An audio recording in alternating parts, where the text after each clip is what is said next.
Hello friends, welcome back to the channel. Today we're exploring one of Bob Proctor's most powerful teachings, changing your self-image. Your self-image shapes every result you get in your life. Your income, your relationships, and happiness all start with how you see yourself. In this video you'll learn how Bob Proctor explains the secrets to reshaping your self-image so you can unlock your true potential and live the life you really want. It's time to think bigger and become the person you were meant to be. Let's dive in. The importance of self-image. Proctor tells us that anything we can clearly see in our mind, we can achieve. A lot depends on the image we have of ourselves. We can be, have, or do anything we want, but we must be able to imagine it. This is one of the most important aspects of self-image, according to Proctor. The image you have of yourself is something you have created in your mind. It doesn't appear there by accident, and you can change it at any moment in your life. What you do in life, how you spend your days, depends mainly on how you see yourself. We all want to be free to manage our time and to have enough money to be financially independent. That is, to be able to do what we want with our time. What limits us from achieving this is our self-image. According to Proctor, there are 3 questions you should ask yourself to change this image. How does your self-image affect your life? How is your self-image created? And how can you change your self-image? The image you have of yourself is the main factor responsible for your results, whether they are great or terrible. You earn X dollar a year because you see yourself as capable of earning that amount. You don't even consider the idea of earning double or triple that. Proctor started out working for a company that cleaned the floors of big buildings. He was earning $4,000 a year. And after 1 year, he was making $175,000 a year. A person who didn't go to the university, raised in a poor family. According to Proctor, it was exactly the image he had of himself that influenced his results, and when he started to change it, everything around him began to change too. He said he continuously worked on his self-image day after day, and this is something everyone should work on. To change your self-image, you should start from an important principle. You are a mass of energy and you function on frequencies. Our thoughts have energy depending on their nature, whether they're negative or positive. Depending on the energy of your thoughts, we operate on certain frequencies. Positive thoughts raise our energy and helps us perform better, also helping us attract more into our life. But if we are pessimistic because of our circumstances, we will tend to make them worse in the future. Why? Because our thoughts attract their physical equivalent. Changing self-image. It is important to understand how our mind works so we can use it properly, to make it our ally, not our enemy. Proctor is globally known for his study of paradigms and said that our mind is governed by paradigms, and unfortunately we are the ones who allow it. What are paradigms? To understand this, we first need to start with an important point. The mind is not a thing. The mind is an activity. Nobody has ever seen the mind. To gain clarity and remove confusion, you need to create an image you can work with. Let's start with the first image. The small circle represents our body. The large circle represents our mind, divided into 2 parts, the conscious and the subconscious. We often make the mistake of thinking that our mind is located inside our head, but it's not like that. Our mind is everywhere. It's in the head, but also in our fingernails. The body is the smaller circle because it is the instrument of the mind. The conscious mind is our thinking mind. It's also called the educated mind or the intellect. The subconscious, on the other hand, is something completely different. It's our emotional mind. The conscious mind is the controllable part of the mind. We can choose what we think about. All great leaders say that we are what we think, and that we all have the ability to decide what we think about. This allows us to accept or reject anything we hear.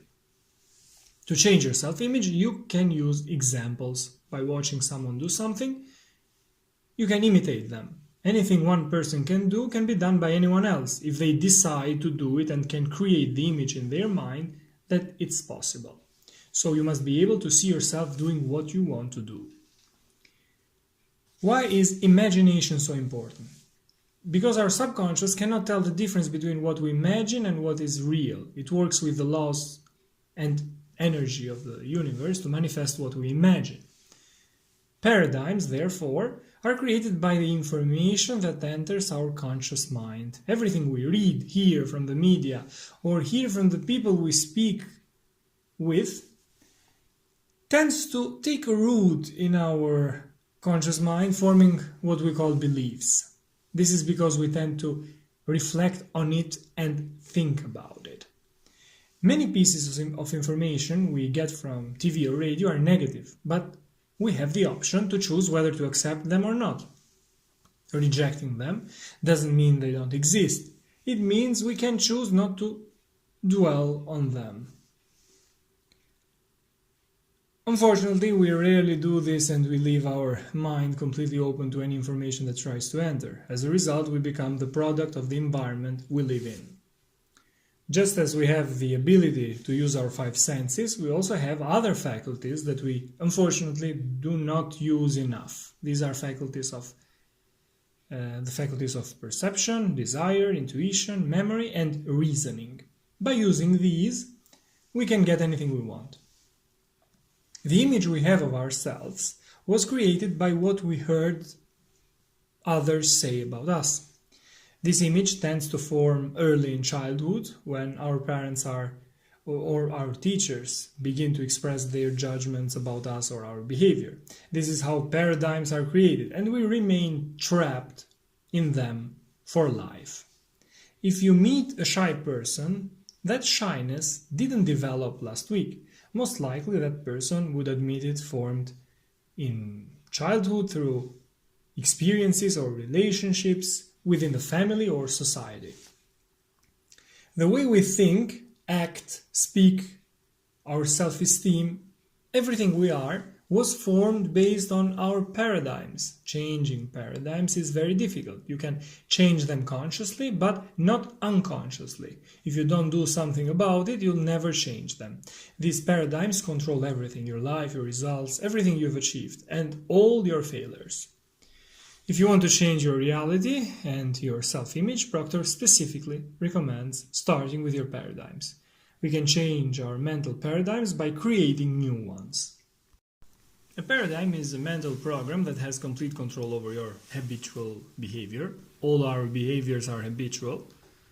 Cybernetics and paradigms are both control systems, and they operate on essentially the same principle. Both maintain a defined course of action and do not deviate from the course that has been set. It is necessary to change the paradigm if you want to get better results. Both companies and individuals have operating paradigms, just like airplanes. For example, if an airplane is programmed to fly from Rome to Paris, but due to turbulence veers off course, the plane's operating systems immediately detect this and get it back on course. Paradigms do the same thing. If you're shy and you decide to speak in public, that shyness is now your paradigm. Your mind knows you're not supposed to be able to speak in front of 1,000 people, so it brings you back to your natural course. You freeze completely and can't get a word out. If you want to change this, you have to start by uprooting your paradigm.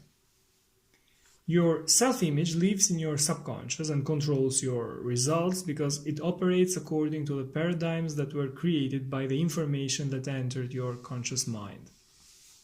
By never filtering or blocking negative information, we contributed to creating these beliefs, which took root in our subconscious and now control everything. Remember, the subconscious has no filter and accepts as true everything passed to it by the conscious mind, that is our thinking mind, and represents what we think, believe, and process when we're awake. The subconscious works 24 hours a day, but it works at maximum power when we sleep. Then the level of conscious awareness drops to zero and the subconscious runs everything, reflecting what the conscious mind fed it during the day.